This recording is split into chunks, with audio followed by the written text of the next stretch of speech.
Bismillahirrahmanirrahim. Assalamualaikum warahmatullahi wabarakatuh. Kita akan melakukan ice breaking dulu sebelum saya mendesiminasikan tentang budaya positif. Ini ice breaking yang tidak terlalu sulit. Ini supaya saya juga ikut sana hati saya bisa jadi lebih tenang. Coba Bapak Ibu saya mohon untuk berdiri. Ya, boleh saling berhadap-hadapan Pak. Oh ya. Nah, Bu Rani boleh sama saya, Bu Rani. Bu Rani sama saya. Sini Bu Rani. Iya. Kesana saya dulu satu, udah sana belum? Oke. Ya. Belum pegang. Sini.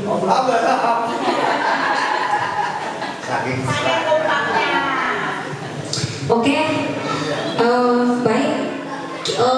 Kita tertawa selama senyum selama 30 detik. Kita senyum ke sesama teman kita. Oke, siapa yang bisa selama 30 detik? Dimulai dari sekarang. Ketawa boleh.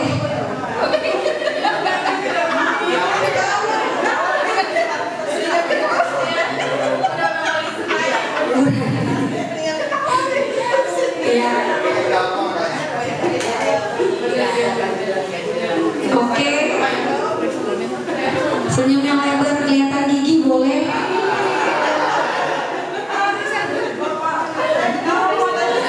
Ya, terima kasih. Makasih Bu Rani. Ya. Nah itu ice breaking-nya hari ini. Bagaimana kita saling melempar senyum kepada teman kita di sebelah kita. Oke, kita lanjut ke kesepakatan forum desiminasi. Kalau biasanya kita membuat kesepakatan kelas itu, kalau di kelas sama anak-anak itu adalah di awal tahun ajaran. Nah ternyata kalau di budaya positif itu membuat kesepakatan kelas itu setiap kali kita ada pertemuan. Jadi nggak harus di awal tahun ajaran aja. Bisa setiap hari boleh, setiap minggu boleh, tapi kesepakatan kelas itu kita buat bersama-sama dengan murid. Nah, sekarang sebelum kita lanjut, kita bikin kesepakatan kelas kita dulu. Yang pertama nih, kalau yang dari saya, yaitu menghargai siapapun menjadi pendengar yang baik. Jadi kalau ada yang bicara, berarti yang lain itu mendengarkan. Nah, kalau Bapak Ibu ada nggak apa coba kira-kira kesepakatan kelas kita nih selama 1 jam saya melaksanakan desiminasi, kira-kira kesepakatan kelas yang mau kita lakukan apa? Kalau tadi saya menghargai, ya oke, coba Bu Jen dulu deh. Tetap di dalam ruangan, tidak bolak-balik keluar.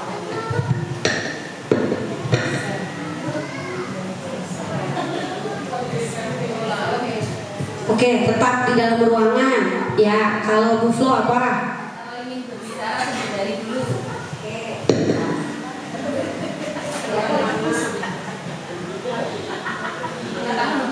Angkat tangan. Acungan tangan kali.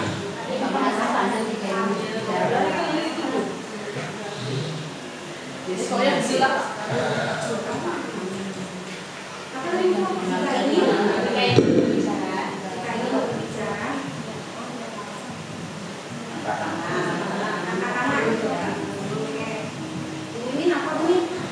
Jika mau ke luar ruangan, kita izin.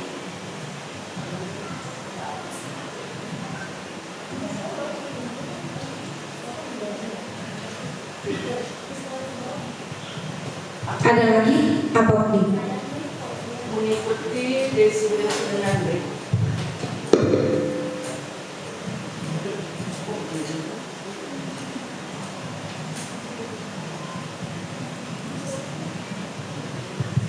Ada lagi apa? Tidak bermain ponsel saat desiminasi. Oke.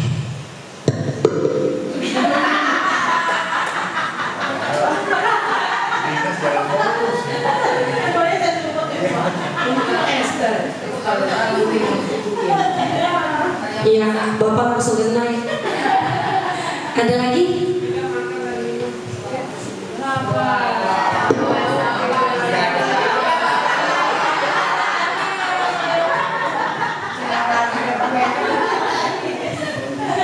Oke, tidak makan dan minum saat diseminasi. Ada lagi? Bapak dan Ibu, cukup. Ya, apakah semua sudah sepakat dengan apa yang kita sudah buat? Sepakat. Berarti selama 1 jam ke depan diusahakan tidak ada melanggar kesepakatan yang sudah kita buat. Baik, kita langsung ke yang berikutnya.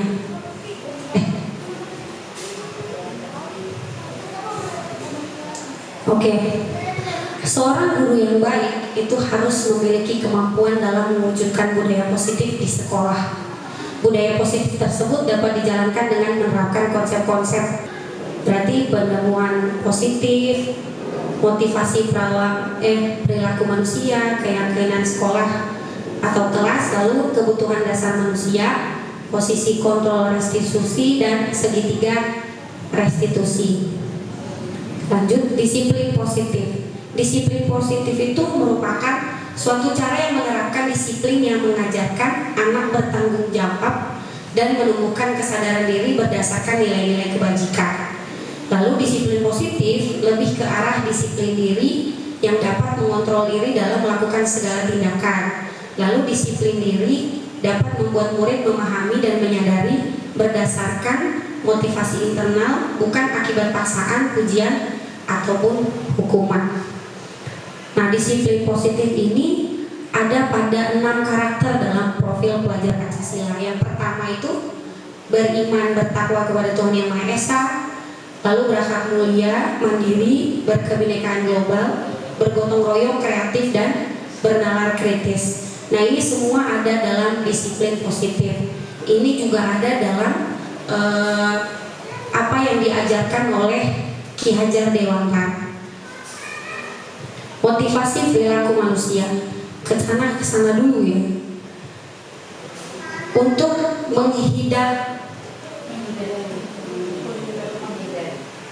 untuk menghindari ketidaknyamanan atau hukuman. Ini motivasi perilaku manusia yang pertama, untuk menghindari ketidaknyamanan atau hukuman. Lalu yang kedua, untuk mendapatkan imbalan atau penghargaan dari orang lain. Yang ketiga, untuk menjadi orang yang mereka inginkan dan menghargai diri sendiri dengan nilai-nilai yang mereka percaya. Ini motivasi perilaku manusia. Ini kecenderungannya manusia seperti itu ya. Dia menghindari ketidaknyamanan atau dia menghindari hukuman, lalu mengharapkan mendapatkan imbalan atau penghargaan dari orang lain, lalu menjadi orang yang mereka inginkan dan menghargai diri sendiri dengan nilai-nilai yang mereka percaya. Nah, ini terkadang ada positif, ada negatifnya. Contoh, mendapatkan imbalan atau penghargaan dari orang lain.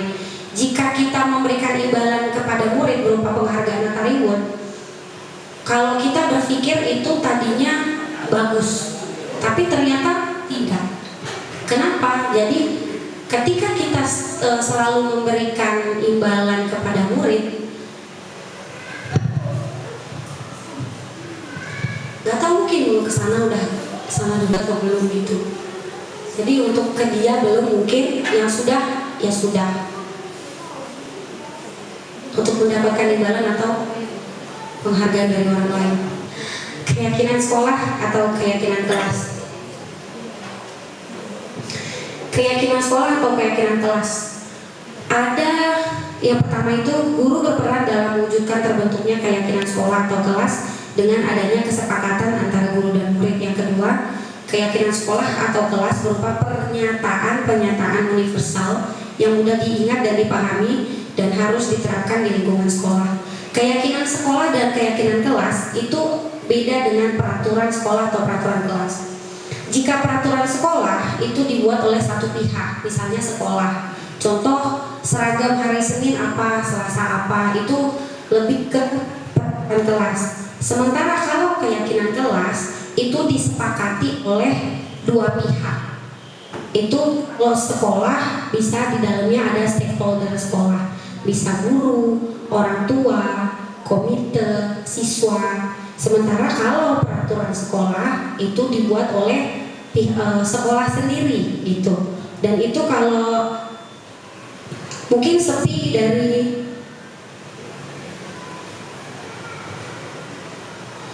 keyakinan sekolah atau kelas, kenapa pernyataan universal yang mudah diingat dan dipahami dan harus diterapkan di lingkungan sekolah. Oke, kalau tadi saya sudah jelaskan tentang yang mana yang peraturan sekolah, yang mana yang keyakinan kelas. Kalau menurut Bapak Ibu dari dua ini, yang mana yang disebut keyakinan kelas?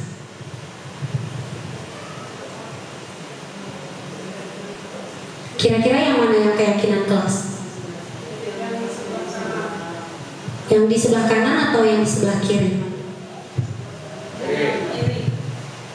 Keyakinan kelas. Keyakinan kelas itu kata-kata yang digunakan harus positif. Harus positif, harus mudah dipahami dan tidak ada unsur paksaan. Itu adalah keyakinan kelas. Yang di sebelah kiri itu peraturan kelas. Kalau yang di sebelah kanan itu adalah keyakinan kelas. Kenapa kalau keyakinan kelas itu tidak boleh ada unsur memaksa di dalamnya? Contohnya seperti datang tepat waktu, itu adalah peraturan kelas, tapi dia bisa juga menjadi keyakinan kelas. Lalu kalau dilarang jalan-jalan di dalam kelas, itu seperti tetap ada baiknya, tapi ada unsur paksaannya di situ. Nah, lalu diganti dengan kata-kata apa? Dilarang jalan-jalan di dalam kelas itu menghargai dan saling peduli kepada teman dan guru. Artinya ketika teman sedang mengerjakan tugas, tidak ada yang jalan-jalan di kelas. Kenapa? Karena menghargai teman-teman yang sedang mengerjakan tugas. Lalu mengumpulkan tugas tepat waktu.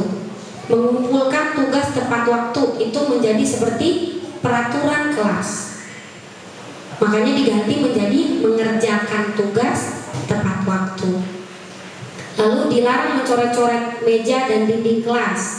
Dipilih menjadi kesana dulu, kesana atau belum?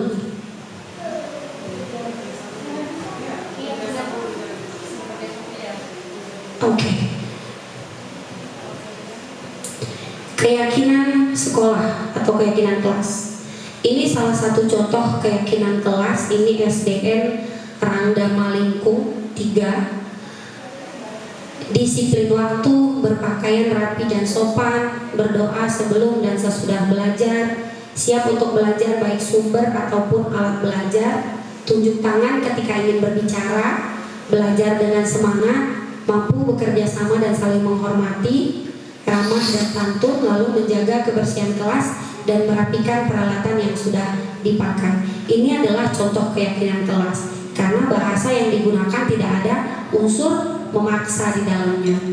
Lalu, di sekolah kita, bukan hanya kita aja sih, di beberapa sekolah, kebanyakan sekolah itu banyak yang belum menggunakan keyakinan kelas. Kebanyakan menggunakan peraturan kelas. Jadi ada unsur paksaan di dalamnya.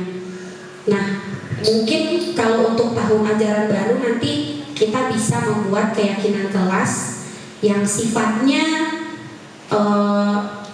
sebenarnya ada unsur paksaan, tapi bahasa yang kita gunakan lebih positif. Oke, pernyataan. Kebutuhan dasar manusia.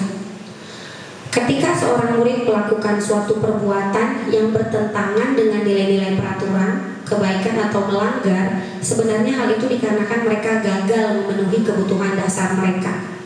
Kebutuhan dasar manusia itu ada apa saja? Yang pertama, kebutuhan dasar untuk bertahan hidup, kebutuhan dasar untuk kasih sayang dan rasa diterima, penguasaan, kebebasan dan kesenangan.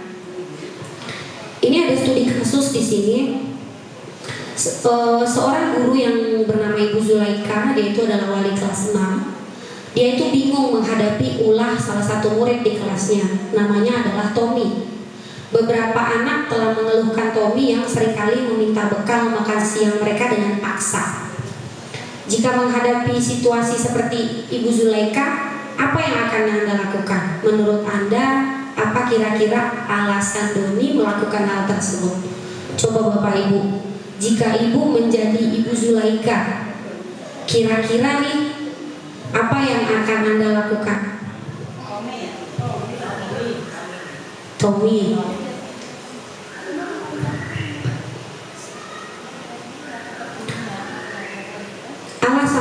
Alasan Tommy.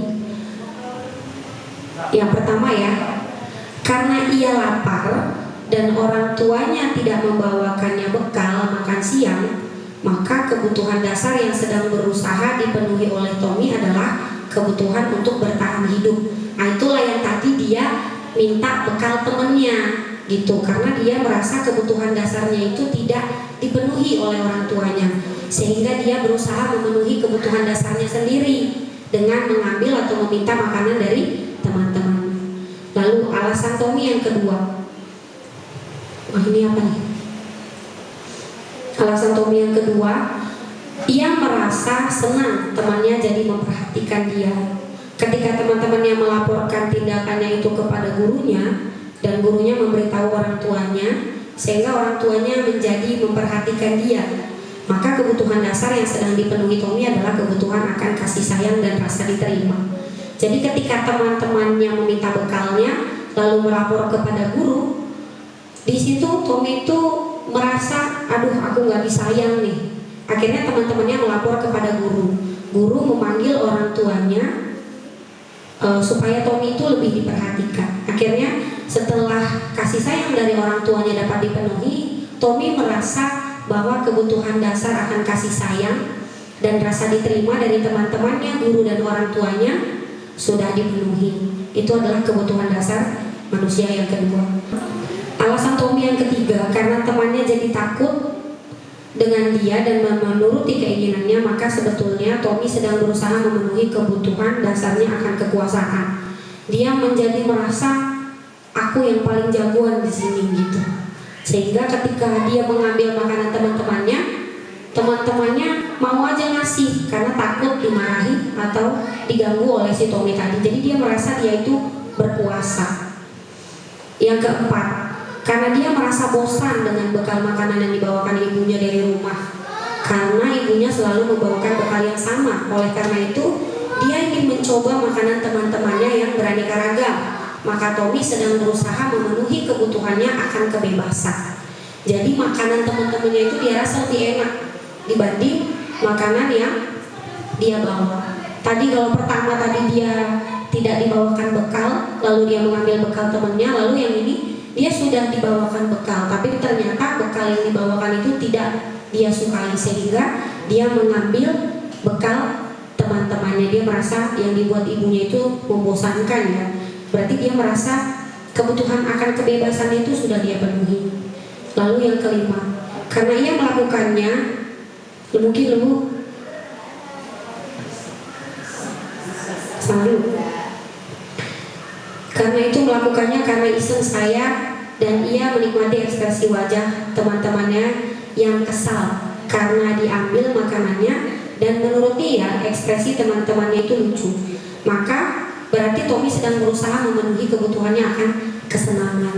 Yaitu tadi kebutuhan dasar manusia tadi ada 5. Yang pertama itu adalah kebertahan hidup. Tommy tadi berusaha bertahan hidup dengan mengambil makanan teman-temannya. Lalu akhirnya dia mendapatkan kasih sayang dan rasa diterima. Ada penguasaan, ada kebebasan, ada kesenangan. Itu sebenarnya semua kita pasti mengalami itu ya. Hanya kalau ketika kita sudah dewasa, mungkin jadi lebih berpikir lebih baik lagi daripada anak-anak. Lalu posisi kontrol restitusi. Ada 5 posisi kontrol restitusi. Ini yang seringkali dimiliki oleh guru.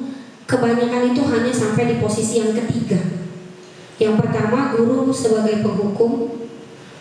Yang kedua, sebagai pembuat masalah merasa bersalah. Lalu guru sebagai teman, guru sebagai pemantau, dan guru sebagai manajer. Guru sebagai penghukum itu apa? Kalau guru sebagai penghukum itu contohnya seperti ini. Guru ketika ada anak yang melakukan kesalahan, kita langsung marah-marah gitu.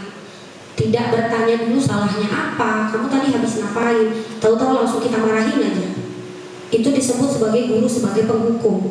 Kita menghardik, menunjuk-nunjuk, menyakiti, menyindir. Contohnya misalnya, kalau kamu tidak melakukannya, awas ya. Lalu anaknya itu kalau sudah seperti itu, murid akan menjadi pemberontak. Kenapa?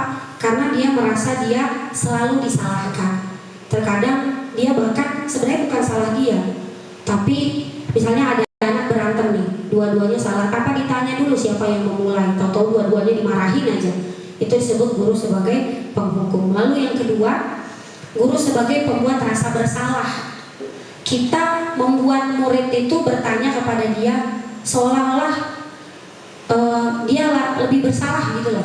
Pembuat rasa bersalah yang pertama itu misalnya berceramah dan mengatakan seharusnya kamu begini-begini misalnya.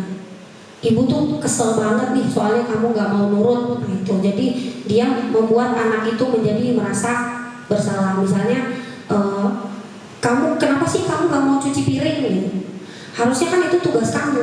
Tuh kan kalau piringnya gak dicuci jadinya jadi lebih kotor misalnya. Dia jadi merasa kalau dia itu bersalah. Yang ketiga, guru sebagai teman. Maksudnya guru sebagai teman itu seperti ini. Kita tuh sering kali ketika murid mendatangi kita, lalu murid akan bilang, contoh kepada saya datang Bu Kris gitu, lalu datang ke saya terus bermanja-manja sama saya. Nah ketika dia bikin salah terus bilang, tuh kan coba tadinya diberesin, harusnya kan diberesin, ayo kita beresin sama-sama. Jadi anak itu cenderung manja. Sebenarnya itu positif, tapi jadi anak itu jadi terbiasa manja atau tergantung sama kita. Itu kalau guru sebagai teman. Ketika kita nggak ada dan digantikan oleh guru yang lain, maka murid tadi akan merasa tidak nyaman. Kenapa? Karena guru yang dia anggap teman itu adalah guru kelasnya dan dia merasa tidak nyaman ketika guru kelas itu tidak ada. Sebenarnya kalau guru sebagai teman itu positif tapi ada juga negatifnya. Ya, lalu guru sebagai pemantau. Pemantau itu contoh menyesuaikan diri bila diawasi misalnya, lalu membuat peraturan tapi tidak membuat tidak berbicara dengan seperti yang tadi penghukum atau pembuat rasa bersalah. Jadi pemantau ini tetap bahasanya tetap halus seperti teman, hanya saja anak itu diatur lah istilahnya. Ada peraturan yang dibuat, tetapi tidak membuat anak merasa bergantung kepada guru. Itu disebut dengan pemantau. Lalu ada manajer. Nah, manajer ini adalah posisi tertinggi seorang guru. Manajer ini yang tidak banyak guru yang memiliki posisi kayak kontrol sebagai manajer. Manajernya adalah posisi tertinggi. Contoh dari dalam manajer ini ada posisi kontrol teman, ada juga sebagai pemantau. Nah kalau posisi manajer ini kita mengajarkan murid untuk menjadi manajer bagi dirinya sendiri, lalu kita sebagai guru menjadi manajer bagi murid. Ya, itu contohnya adalah seperti kita mengajukan pertanyaan-pertanyaan. Contoh seperti ini. Ada sebuah kasus di sini, ini adalah di mana seorang guru bertindak sebagai manajer. Anto dan Dino sedang bermain bersama di lapangan basket. Tiba-tiba terlibat dalam sebuah pertengkaran adu mulut. Dino pun menjadi emosi dan mengadakan kontak fisik, menarik kemeja Anto dengan kasar sampai 3 kancingnya terlepas. Pada saat itu guru piket langsung melerai mereka dan membawa mereka ke ruang kepala sekolah. Ibu Suti sebagai kepala sekolah berupaya menenangkan keduanya, terutama Dino. Dino, sepertinya kamu saat ini sedang marah sekali. Mendengar itu Dino pun mengalir bercerita tentang kekesalan hatinya. Ibu Suti pun melanjutkan bahwa membuat kesalahan adalah hal yang manusiawi dan bahwa mempertahankan diri adalah hal yang penting. Namun meminta Dino memikirkan cara lain yang mungkin lebih efektif karena saat itu Dino berada di ruang kepala sekolah. Ibu Suti melanjutkan bertanya keyakinan sekolah yang disepakati, serta apakah Dino bersedia memperbaiki kesalahan yang telah dilakukan terhadap Anto. Dino pun akhirnya perlahan mengangguk. Kemudian Ibu Suti balik bertanya kepada Anto, hal apa yang bisa dilakukan Dino untuk memperbaiki masalah? Lalu Anto menjawab, saya perlu kancing saya diperbaiki, Bu. Ibu saya sangat marah kalau melihat kancing baju saya sampai copot 3 begini. Ibu Suti pun kembali bertanya ke Dino, apakah yang akan dia lakukan untuk menggantikan 3 kancing yang Anto yang terlepas. Dino berpikir sejenak, namun menjawab, wah tidak tahu, Bu. Saya lem kembali mungkin ya, Bu. Ibu Suti berpikir sebentar dan menanggapi, kalau dilem akan mudah terlepas kembali, Dino. Bagaimana kalau kamu menjahitkan saja? Bersediakah kamu? Dino tampak ragu-ragu dan menanggapi, menjahit? Mana saya tahu bagaimana menjahit, Bu. Ibu Suti meneruskan, apakah kamu bersedia belajar menjahit? Dino berpikir sejenak, memandang ke meja Anto dan menanggapi, yang mengajari saya siapa, Bu? Dengan cepat Bu Suti menjawab, Pak Irfan, guru tata busana. Dino kembali diam sejenak dan memandang ke meja Anto yang tanpa kancing. Akhirnya Dino mengangguk tanpa tanda menyetujui, dan sepanjang siang itu Dino belajar menjahit dan memperbaiki kemeja Anto.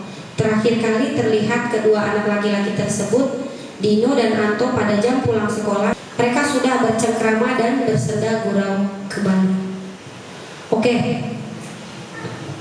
Ini adalah di sini yang bertindak sebagai manajernya di situ adalah Ibu Suti. Ya, dia bertindak sebagai manajer. Kalau bertindak sebagai manajer, bahasa yang digunakan itu harus lemah lembut. Tidak boleh ada unsur memaksa. Posisi kontrol yang telah dipraktekkan Ibu Suti itu adalah sebagai manajer. Kenapa sebagai manajer? Bu Suti berbicara dengan lembut kepada Dino dan mempersilahkan Dino untuk mempertanggungjawabkan perilakunya. Lalu dia mendukung Dino untuk menemukan solusi atas perbuatan yang telah dilakukannya kepada Anto. Hal tersebut memperlihatkan bahwa sebagai kepala sekolah, Ibu Siti mampu menjadi teman sekaligus pemantau. Jadi yang namanya guru sebagai manajer itu dia juga bertindak sebagai teman, bertindak juga sebagai pemantau. Lalu analisis bagaimana Dino dikuatkan oleh Ibu Suti. Yang pertama, dia mengingatkan Dino kepada keyakinan sekolah yang telah mereka sepakati. Jadi keyakinan sekolah itu beda dengan peraturan sekolah, ya kan. Lalu yang kedua, berbicara dengan lembut tanpa menunjukkan emosi negatif sama sekali. Jadi gurunya itu, kepala sekolah itu datang berbicara kepada Dino, tidak menunjukkan bahasa-bahasa yang negatif. Lalu memberikan kesempatan kepada Dino untuk bertanggung jawab atas kesalahan yang ia lakukan. Jadi dia membiarkan Dino memikirkan hal apa yang sebaiknya dia lakukan untuk mempertanggungjawabkan kesalahannya. Seperti tadi dia berpikir pertama dilem dulu. Oh ternyata kalau dilem nanti gampang lepas. Maka dia bersedia belajar menjahit. Lalu memfasilitasi Dino untuk menemukan cara menyelesaikan kesalahan yang ia lakukan. Lalu dalam kasus tersebut, bagaimana Anto dikuatkan oleh Bu Suti, mengingatkan Anto kepada keyakinan sekolah yang telah mereka sepakati, lalu memberikan kesempatan kepada Anto untuk menemukan solusi atas masalah yang ia alami.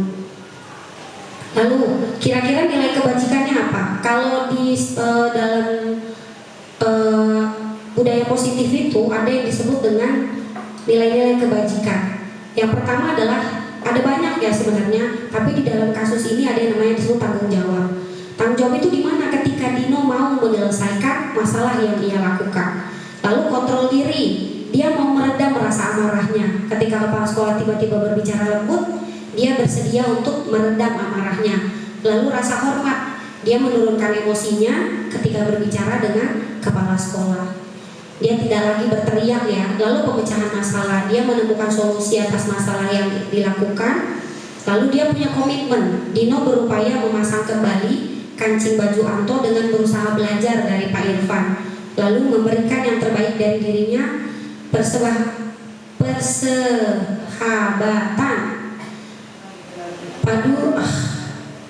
Pada jam mulai sekolah, Dino dan Anto sudah bercengkrama dan bersenda gurau kembali. Itu kalau persahabatannya ya. Lalu Nah, refleksi kasus 4 itu, refleksi kasus ini adalah dalam kasus Dino dan Anto sebagai pendidik, kita harus dapat menjadi penengah yang baik, bertindak sebagai manajer. Jika kita mengacu kepada restitusi, kita dapat memberikan kesempatan kepada siswa untuk dapat menjadi seorang manajer bagi dirinya sendiri. Artinya, ia dapat menganalisis kebutuhan dirinya, lalu maupun kebutuhan orang lain dalam hal penekanan, bukan pada kemampuan membuat konsekuensi, namun dapat berkolaborasi dengan murid bagaimana memperbaiki kesalahan yang ada. Kalau bertindak sebagai manajer itu, guru tidak memberikan hukuman, tapi murid yang memilih sendiri hukuman apa yang pantas untuk dia. Jadi kita hanya bertindak sebagai pemantau. Nah, ketika dia berbuat salah, kita tidak bilang kamu harus nulis di kertas sampai 10 lembar gitu. Kamu nggak boleh lari-lari di lapangan. Itu tidak lagi, itu namanya kita bertindak sebagai penghukum atau pembuat rasa bersalah. Jadi kita yang bertanya, nah kalau kamu seperti ini kira-kira hukuman yang pantas buat kamu tuh yang seperti apa? Misalnya saya harus memungut sampah, Bu. Baik. Nah, jadi dia memilih sendiri hukuman dia harus dia jalani seperti itu. Lalu kita lanjut kepada yang ini tadi, posisi kontrol restitusi. Nah, untuk melakukan yang tadi, ketika anak melakukan kesalahan, kita memiliki posisi kontrol restitusi. Yang pertama, di antara kelima posisi kontrol tersebut, sebaiknya seorang guru menggunakan posisi kontrol sebagai manajer. Lalu sebagai manajer, guru dapat berbuat sesuatu bersama murid, mempersilahkan murid bertanggung jawab dan mendukung murid agar dapat menemukan solusi. Selain itu, posisi manajer mengacu pada restitusi yang dapat menjadikan murid sebagai manajer bagi dirinya sendiri, sehingga dapat tercipta identitas positif pada diri murid. Segitiga restitusi ini adalah tahapan dalam segitiga restitusi. Yang pertama itu menstabilkan identitas, lalu yang kedua memvalidasi tindakan yang salah, lalu menanyakan keyakinan. Menstabilkan identitas itu apa? Menstabilkan identitas itu dilakukan berdasarkan prinsip bahwa membuat kesalahan adalah bagian dari proses pembelajaran. Makanya tadi ketika anak berbuat salah, misalnya ada anak yang ketahuan nyoret-nyoret meja misalnya, terus kita bilang, kamu nyoret-nyoret meja ya? Harusnya kita nggak seperti itu. Kita bilang, kenapa nyoret-nyoret meja? Lalu dia bilang, oh maaf Bu, nggak apa-apa. Berbuat salah itu, terkadang berbuat salah itu bukan hal yang negatif, tetapi lain kali nggak boleh ya. Nah itu berarti kita bertindak sebagai manajer yang nantinya akan menggeser identitas gagal jadi ke arah identitas sukses. Kalau kita berbicara dengan yang lembut, biasanya cenderung anak tidak akan mengulangi kesalahan yang sama. Tapi kalau kita berbicara dengan cara yang keras, dia akan berpindah tempat ke meja yang satunya, yang dia berharap guru itu tidak melihat tapi melakukan hal yang sama. Nah itu jadinya dia negatif. Lalu menstabilkan identitas itu misalnya, contoh kita berbicara sama anak itu, berbuat salah itu hal yang manusiawi. Tidak ada manusia yang sempurna. Buku tahu dulu saya.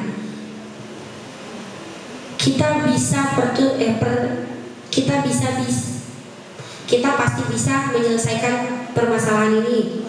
Bapak dan Ibu tidak tertarik untuk mencari tahu siapa yang benar, siapa yang salah. Bapak Ibu lebih tertarik untuk menyelesaikan masalah lalu. Ini kalau menstabilkan identitas ya. Kalau kamu menyalahkan dirimu sendiri terus menerus, apakah kamu bersikap baik pada dirimu sendiri?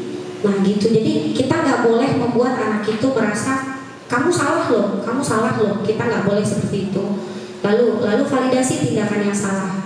Memvalidasi tindakan yang salah itu dilakukan berdasarkan prinsip bahwa setiap perilaku berupaya memenuhi suatu kebutuhan tertentu, sehingga guru atau orang tua akan bergeser dari pemikiran stimulus respon menjadi proaktif, serta akan lebih mengenali dan mengakui kebutuhan murid atau anak. Contohnya validasi tindakan salah itu, kamu pasti punya alasan mengapa kamu melakukannya. Jadi ketika anak melakukan hal yang salah, ibaratnya gini, ada maling nih misalnya, dia maling rel kereta gitu, dia ngambil itunya, dia salah gitu. dia salah melakukan itu, namanya dia mencuri. Tapi dia pasti punya alasan kenapa dia melakukannya. Itu gitu. Jadi kita memvalidasi kesalahan dari tindakan yang dia lakukan. Lalu apa yang penting bagi kamu? Penting nggak bagi kamu melakukan kesalahan itu? Lalu kamu boleh tetap berusaha menjaga sikap, tapi tambahkan sikap yang lain yang baru. Lalu maukah kamu belajar cara lain untuk mendapat yang kamu butuhkan tanpa harus memukul? Misalnya kita marah sama teman atau kita marah sama murid, kita tuh marah, bisa nggak kita melakukan yang tanpa memukul misalnya? Mungkin kesana dulu mungkin ya. Menanyakan keyakinan dilakukan dengan memberi pernyataan bermakna kepada murid atau anak untuk memunculkan motivasi secara intrinsik sehingga mampu mengaitkan keyakinannya dengan tindakan yang salah. Jadi dia ditanya dulu keyakinan kita itu kemarin apa ketika dia berbuat salah. Sama seperti Bu Siti tadi itu, Bu Suti, kamu keyakinan kelas kita tahu nggak apa gitu. Sehingga si Dino tadi, oh iya, dan dia berusaha untuk bertanggung jawab. Contohnya apa? Menanyakan keyakinan. Misalnya gini, apa nilai yang kita percaya di sekolah kita? Lalu nilai-nilai apa yang udah kita sepakati? Kelas yang ideal itu seperti apa sih? Kamu ingin jadi anak yang seperti apa? Apa kamu rasakan? Ketika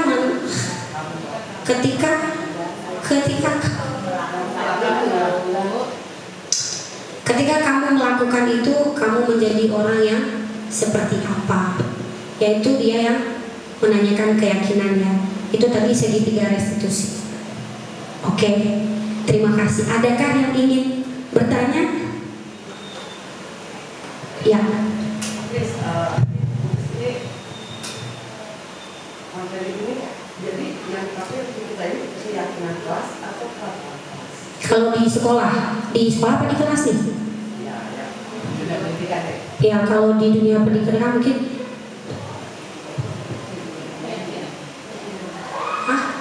Keyakinan kelas kan tadi katanya kan berasal dari dalam diri sendiri kan, tanpa paksaan kan. Jadi yang pakai Sebenarnya peraturan sama keyakinan dua-duanya boleh dipakai. Cuman bedanya kalau peraturan itu dibuat harus, contoh misalnya kalau keyakinan kelas itu misalnya peraturan kelas contoh menggunakan seragam lengkap misalnya, itu kan peraturan, itu harus dipenuhi. Nah sementara kalau keyakinan kelas itu artinya mari kita melakukan, bukan melakukan ya. Keyakinan kelas itu mari kita menjaga ketertiban sekolah misalnya. Jadi ketertiban tadi masuk kepada si seragam tadi gitu. Jadi peraturan dan keyakinan itu sama. Yang pasti peraturan itu harus dilakukan dan harus ada. Tapi keyakinan kelas, contoh misalnya ada anak datang ke sekolah, dia pakai sepatunya warnanya bukan warna hitam. Sementara peraturan sekolah adalah harus menggunakan sepatu warnanya hitam. Mungkin kesana dulu, yang butuh kesana duluan gitu, ya kan? Nurani, oke. Ada lagi? Boleh. Keyakinan, kalau keyakinan apa?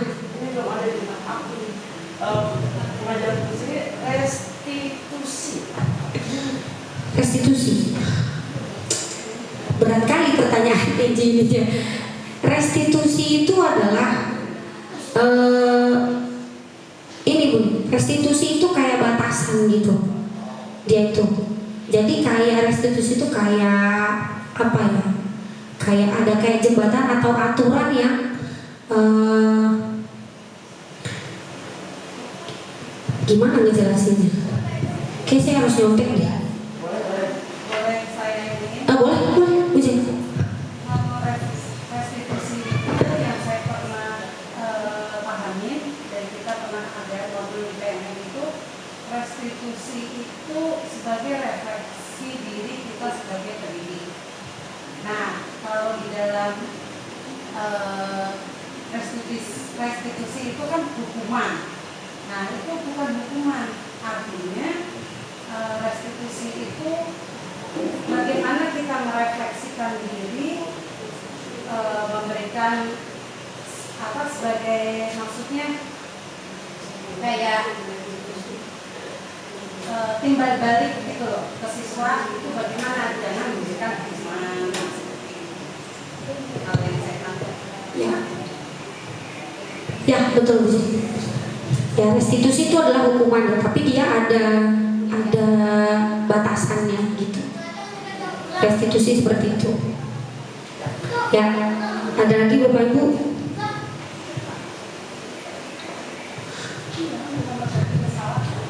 Iya.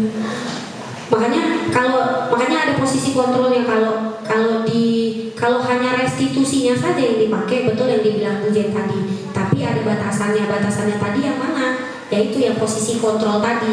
Ini sebenarnya berlaku bukan hanya untuk guru, itu bisa juga untuk orang tua di rumah. Jadi lebih ke kita tahu batasan kita sebenarnya bertindak kepada anak atau kepada siswa itu seperti apa. Seperti itu posisi kontrol restitusi.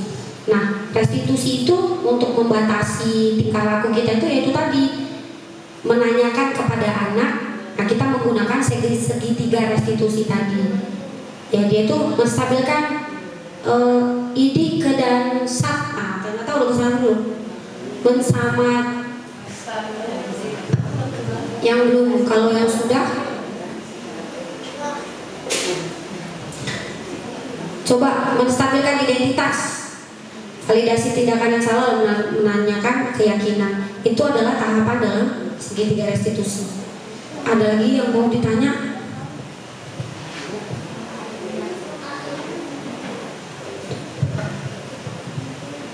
Ya, aku nilainya 6 lintang.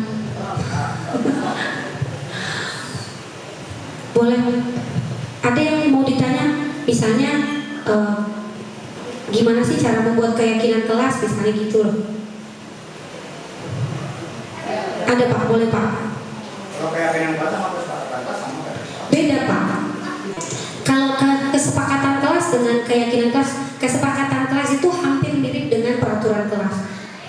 Hampir. Cuman biasanya kalau kesepakatan kelas itu digunakan di kelas.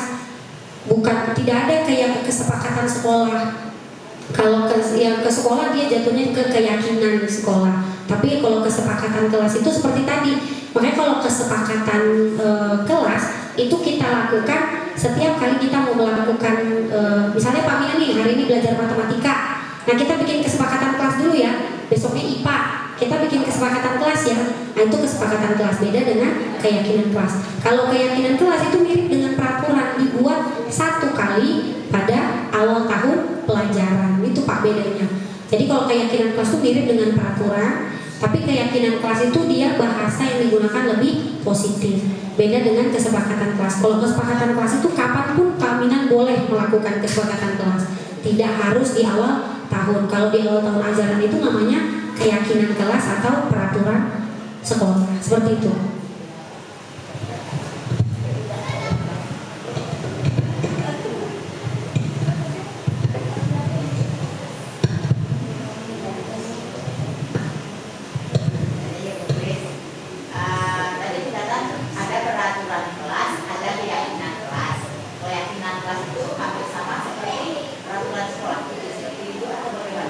Kalau keyakinan kelas dengan sebenarnya sama Bumi, peraturan kelas dengan keyakinan kelas itu hampir sama, hanya bedanya bahasanya saja.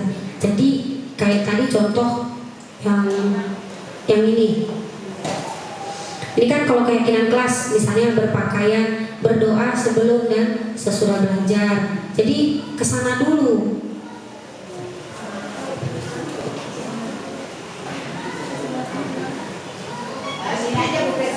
Ini kan keyakinan kelas, keyakinan sekolah itu bisa dibilang keyakinan kelas juga. Yang mana? Sekolah atau kelas. Ya, kalau ini contohnya ini keyakinan kelas. Yang saya mau tanyakan, yang kalau mau membuat kesepakatan kelas, ya kesepakatan kelas itu kan boleh dibuat kapan saja. Iya. Iya. Maksud saya yang saya ingin tanyakan, saya seperti kasih contoh tadi untuk Pak Minan mau pelajaran, besok mau belajar matematika gitu. Kesepakatan kelasnya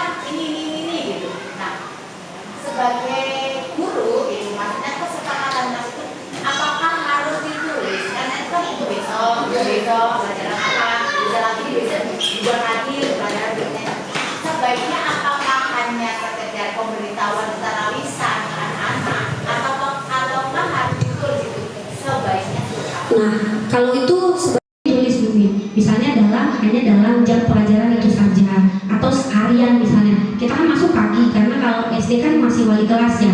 Nah, ketika kita masuk tuh ke guru kelas, kita bikin dulu. Kita akan membuat kesepakatan kelas hari ini. Misalnya ketika belajar nih, kesepakatan kelasnya apa? Itu ditulis di papan tulis atau di post-it atau di mana kita buat untuk hari itu.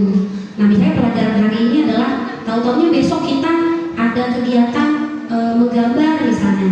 Nah, kesepakatan kelasnya kan berubah lagi tuh, berbeda lagi dari yang tadi. Kalau yang tadi misalnya mengerjakan tugasnya tepat waktu, nah itu kesepakatan kelas nih. Tahunya besoknya menggambar misalnya. Kesepakatan kelasnya adalah ketika meminjam punya teman harap langsung dikembalikan. Nah, seperti itu. Jadi kan berbeda Bu. Makanya tadi saya bilang kesepakatan kelas itu bisa kita lakukan kapan saja. Beda dengan keyakinan kelas. Kalau keyakinan kelas atau keyakinan sekolah itu sama seperti peraturan sekolah, dibuat di awal tahun ajaran. Nah, mudah-mudahan tahun ajaran besok nih kita ketika raker ya Pak, ada kita menyepakati yang namanya keyakinan sekolah. Kalau saya sih ada usulan sedikit Pak. Keyakinan sekolah itu kita buat berdasarkan apa ya? Contohnya seperti ini. Jadi misalnya ada beberapa peraturan kelas yang kita ubah kata-katanya menjadi keyakinan kelas, lalu diserahkan kepada orang tua, ditanda tangan pakai materai misalnya. Nah, lalu nanti setelah mereka menyetujui, jika ada hal yang kurang berkenan pada mereka dituliskan apa yang tidak berkenan itu apa. Tapi kalau yang sudah setuju ditanda tangan oleh orang tua. Baik, ada lagi apa Bu Flo?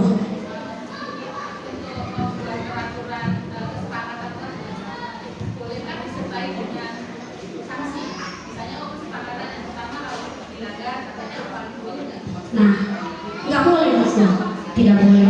Jadi tidak boleh ada sanksi, tidak boleh ada hukuman. Bahkan reward pun kalau bisa tidak boleh. Nah, bagi yang melanggar kita tidak boleh kasih hukuman dulu, tapi bertanya. Contoh Ryan ya misalnya. Ryan kayak kemarin tuh Ryan ganti itu temennya. Nah, Bu Flo tanya ke Ryan, kira-kira kalau ganti itu punya teman bagus apa enggak tuh, benar apa enggak? Enggak benar. Nah, seharusnya Ryan bagaimana? Nah, kayak gitu Bu Flo, harusnya Ryan bagaimana? Harusnya nggak boleh tukar jawaban teman. Nah, kalau seandainya Ryan melakukan hal yang salah itu, kira-kira hukuman Ryan yang pantas apa? Saya nyanyi Bu Guru, oke. Nah, suruh dia nyanyi Bu Flo. Habis itu baru Bu Flo bilang, nah besok Ryan selanjutnya tidak boleh menukar jawaban jika itu bukan punya Ryan, karena itu adalah hal yang salah. Jadi kita bikin identitas dia dulu nih. Identitasnya adalah mengambil punya teman itu salah. Itu contohnya itu. Jadi tidak boleh ada hukuman, tidak boleh ada reward sekalipun. Kita ngasih reward itu tuh tidak bagus. Kecuali misalnya pas pembagian rapot juara 1, 2, 3 misalnya. Nah, itu boleh kita kasih reward, artinya menjadi motivasi bagi teman-temannya. Lalu satu lagi nih, ketika hasil kerja siswa, misalnya kita kasih reward pada kalau mau kasih hadiah atau reward kepada teman satu kelas, itu kita nggak boleh hanya yang paling bagus saja yang kita tempel. Misalnya bikin gambar misalnya. Oh, yang paling ada 30 siswa, kita ambil 10, itu aja yang kita tempel. Artinya kita tidak menghargai 20 di antaranya. Caranya bagaimana? Caranya adalah kita tempel semua, lalu kita kasih bintang kepada setiap anak. 30 gambar udah kita tempelin. Kita kasih setiap anak, kita kasih satu-satu bintang. Lalu kita bilang, coba kamu tempel bintangnya kepada gambar yang menurut kamu paling bagus. Itu baru benar. Jadi bukan kita yang memberikan reward, tetapi anak itu sendiri kepada gambar yang menurut dia paling bagus. Itu rewardnya. Jadi nanti mereka akan datang ke depan menempelkan bintang-bintang lagi. Nah, ketika ada satu anak yang misalnya ternyata nggak dipilih oleh teman-teman di bintangnya, baru kita kasih motivasi, gambar kamu tuh udah bagus, gambarnya udah keren, tapi kamu harus membuat lebih bagus lagi besok. Nah, itu contoh, itu manajernya seperti itu. Makanya dibilang tidak boleh, guru nggak boleh menghukum, tidak juga boleh memberikan reward. Seperti itu. Ada, wah tiba-tiba otak saya langsung terang. Tadi ngeblank parah tadi. Ya, tidak memberikan hukuman seperti itu. Lalu kalau misalnya Contoh, ada murid kita yang kesulitan misalnya mengerjakan sesuatu, kita keliling sama mereka. Ketika kita keliling sama mereka, kita melihat sejauh mana mereka butuh bantuan kita. Nah itu budaya positifnya kita lakukan di sana. Kan ada murid yang diem aja, temennya udah selesai dia ketakutan, belum selesai ngeliatin punya temen. Nah, harusnya kita datangin dia, kita lihat kenapa nggak ya, belum selesai apa yang ini dulu. Coba kalau yang begini, menurut kamu ini diapain? Diginiin, nah itu bisa. Nah itu berarti kita sudah memberikan satu buah bantuan. Sementara kalau murid yang lain, Bu, kayak Akbar contohnya Kak, Toto udah selesai aja, jalan kemana temennya di jalan. Nah kakak bisa ngasih cara yang lain, misalnya apa? Akbar sini deh, Bu, kakak kasih tugas yang hampir sama, pokoknya dengan materi yang dipelajari hari itu kasih sama Akbar. Artinya kakak memberikan bantuan lebih sama dia, tapi berupa pekerjaan. Kalau tadi kan bantuan karena dia nggak mampu ngerjain. Kalau Akbar tadi beda, kakak kasih supaya dia jadi lebih, karena otaknya dia lebih paham daripada teman-temannya gitu. Jadi dia tidak perlu keliling kemana-mana. Artinya keyakinan kelas atau kesepakatan kelas yang sudah disepakati